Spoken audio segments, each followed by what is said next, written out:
సినిమాకి back bone actually. సరే అన్నట్టు విమెన్ సెంట్రిక్ ఫిల్మ్ కాదు కానీ బ్యాక్ బోన్ క్యారెక్టర్.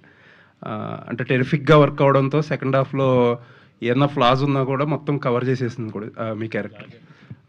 ఐడియల్లీ చాలామంది ఎక్స్పెక్టెడ్ ఏంటంటే అనిల్ గారి నెక్స్ట్ సినిమాల్లో మీరు చిన్నదో పెద్దదో క్యారెక్టర్ డిఫాల్ట్గా పడిపోవాల్సిందే మీది, లేకపోతే క్రౌడ్ డిమాండ్ అన్నట్టు అనుకున్నారు. బట్ అటువంటి ఏ జరగలే. ఏంటి అసలు did you guys think of something or? Number ఉందా సార్ అనిల్ గారి నంబరు? ఫోన్ చేయండి, గబుక్కుని ఫోన్ చేసి అడగండి అసలు ఏంటి ప్రాబ్లం అనేసి.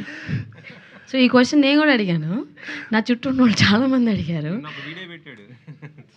భలే ఫన్నీగా ఉండింది. జీవి ప్రకాష్ని మట్టిలో పాతేసి అలాంటివన్నీ అనిల్కే వస్తుంది అలాంటి ideas. It's not like that అండి. Maybe he wants to give me a right role అనుకుంటాను. He is a director. అనిల్ గారు అసలు ప్రతి ఒక్క స్టేజ్ మీద కానీ ప్రతిసారి నన్ను చూసినప్పుడు ఎవరికైనా ఇంట్రడ్యూస్ చేసేటప్పుడు ఆయన చెప్పేది ఒక్క మాటే, అసలు సంక్రాంతి సినిమా వర్క్ అయిందంటే నా భాగ్యం వల్లే చూడండి అని చెప్పి చాలా he'll be very proud. And మేము ఫెస్టివల్స్, గోవా ఫెస్టివల్స్ కానీ ఆ ఫెస్టివల్స్, ఢిల్లీ ఫిల్మ్ ఫెస్టివల్కి వెళ్ళినప్పుడు ప్రతి ఒక్కసారి you giving any award give to her, she is best actress in south, అది ఇది అని చెప్పి he literally fought. I mean he's someone like that. So ఖచ్చితంగా ఐ థింక్ సంక్రాంతి 2 అయితే ఈసారి రాలేదనుకుంటా. మేబీ దీనికోసం వెయిట్ చేశారేమో, సంక్రాంతి 2 తీద్దామనే ఒక ఇంటెన్షన్తో. But again he is now doing with Venky గారు అండ్ కళ్యాణ్ గారు విత్ డిఫరెంట్ స్టోరీ. నేను స్టోరీ నాకు లైన్ అయితే చెప్పారు, ఇట్స్ సూపర్. మళ్ళీ ఇంకో బ్లాక్ బస్టర్ పక్కా కన్ఫామ్.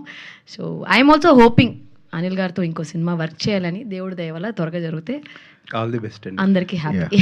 ఐశ్వర్య గారు ఎక్కడండి, అంటే మీరు సినిమాలు చేసి మామూలుగా హీరోయిన్స్ ఎలా ఉంటారంటే మా షార్ట్ మేము చేసామా క్యారవాన్లోకి వెళ్ళిపోయాం అన్నట్టు ఉంటారు. బట్ మీ ఫిలిం మేకింగ్ మీరు ఈ ప్రాసెస్ని అంతా ఎంజాయ్ చేస్తూ అన్నట్టుగా అనిపిస్తుంది. సెట్లో దోశలేస్తారు టీం కోసం, ఇవన్నీ చేస్తూ ఉంటారు. మీకు ఇంకా యాటిట్యూడ్ రాలేదా హీరోయిన్ నేను అనేది?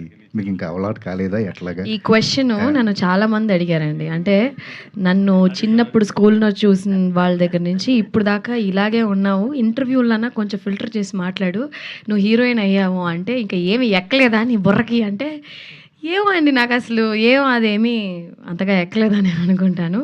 బట్ నిజంగా the worst thing, the most నాకు నచ్చని విషయం ఏంటి తెలుసా, క్యారవాన్లో కూర్చోవడం. అది ఖాళీగా కూర్చోవడం అంటే దానంత నరకం ఇంకేమీ లేదు. నేను వన్ సెట్కి వెళ్ళానంటే అసలు క్యారవానే ఎక్కను, నేను అక్కడే కూర్చుంటా. అలా కూర్చుంటే మా డైరెక్టర్ పక్కనే అయ్యో ఈ అమ్మాయి కూర్చుంది, దీనికి షార్ట్ పెట్టాలేమో దేవుడా అనుకుంటాడు కదా. But still I really love sitting watching. ఆ సెట్లో ఏమన్నా చేయడం, ఏదైనా నేను మానిటర్ చూస్తాను, చూసేసి దర్శన్ అక్కడ చూడు ఏదో ఫీల్డ్ లాస్ట్ కార్నర్లో, అవును మేడం చూసుకోలేదు మేడం కట్టర్ కనిపిస్తుంది చూడు దర్శన్ అని చెప్పి I literally do all that. I really like, I enjoy being on the set. And చాలా గ్యాప్ వచ్చినప్పుడు మధ్యలో సంక్రాంతి ముందు దగ్గర 6-7 months నేను సినిమాలు చేయకుండా ఊరికే ఇంట్లో కూర్చున్నాను. అంటే సరిగ్గా నాకు ఏది సెట్ అవ్వలేదు. ఐ థాట్ ఓకే, అంటే అందరు యాక్టర్స్కి ఒక హై పాయింట్ ఉంటుంది, ఒక లో పాయింట్ కూడా ఉంటుంది. నేను అది చాలాసార్లు చూసినప్పుడు దగ్గర 6 to 8 months ఖాళీగా ఉన్నప్పుడు ఏమో సినిమాలు మళ్ళీ వస్తుందో రాదో, కరెక్ట్ అయిన సినిమా రావడం లేదు అని చాలా ఫీల్ అయినప్పుడే నాకు సంక్రాంతి వచ్చింది. అప్పుడు ఆ సెట్కి వెళ్ళినప్పుడు ఫస్ట్ డే ఆ క్యారవాన్ ఇలా కాల్ పెట్టినప్పుడు అదొక మనకి షార్ట్ ఒకటి పెడతారు కదా, అలా మట్టితో అలా దుమ్మంతా లేచి అలాగా ఇట్ ఫీల్స్ వెరీ నైస్ అండి. అంటే సినిమా అనేది ఇట్స్ ఎ బ్లెస్సింగ్. ఇక్కడ మామూలుగా ఎన్నో వేల కోట్ల మంది ఉంటారు. ఆ వేల కోట్ల మందిలో ఒక్కళ్ళు ఇప్పుడు నేను ఒక హీరోయిన్ అయ్యాను అంటే I have become an actor from nowhere అండి. మా నాన్నగారు సినిమాలో ఉన్న, మా తాతగారు ఉన్న, మా ఫ్యామిలీ ఉన్నా కూడా నాకు ఈ with no one I have become such a big star. 45 సినిమాలు, దాంట్లో దగ్గర 30 సినిమాలు పెద్ద పెద్ద హిట్లు చేశాను, పెద్ద పెద్ద యాక్టర్స్తో వర్క్ చేయడం అంటే దేవుడి బ్లెస్సింగ్స్, ఎక్కడో ఒక చిన్న లక్ అంతే. సో దాన్ని ఎప్పుడు నేను మిస్ అవ్వకూడదు, దానికి గట్టిగా పనిచేద్దామని ఒక ధీమాతో. మీ పక్కన తిరువీరు గారికి కూడా అలవాటు కాలేదు ఆ హీరో యాటిట్యూడ్ అదంతా కూడా? అయ్యో తిరువీరు దారుణం, నాకండి దారుణం. మేము అది ఒక హ్యాపీనెస్ ఉంటుందండి. ఇప్పుడు మీరు దోశలు వేసుకుంటున్నాము సెట్లో, ఇప్పుడు ఈ ప్రొడ్యూసర్తో కానీ అనిల్ గారి సినిమాలో కానీ, ఇప్పుడు నేను ఇంకో సన్నీ గున్నం అనే ఒక ప్రొడ్యూసర్ ఉన్నారు, ఆయనకి ఒక సిరీస్ చేస్తున్నాను. కలిసి భోంచేస్తామని అందరం. ఆ కలిసి భోంచేయడంలో ఒక మంచి ఒక ఫీల్ వస్తుంది. Hero, heroine, director, cameraman, art director అందరూ కలిసి కూర్చుని ఒక భోజనం చేసేటప్పుడు కొన్ని ఇంట్లో పెద్ద పెద్ద డైనింగ్ టేబుల్లో ఉంటాయి, నేను చాలాసార్లు చూస్తున్నాను. కానీ ఎవరు కలిసి భోంచేయరు.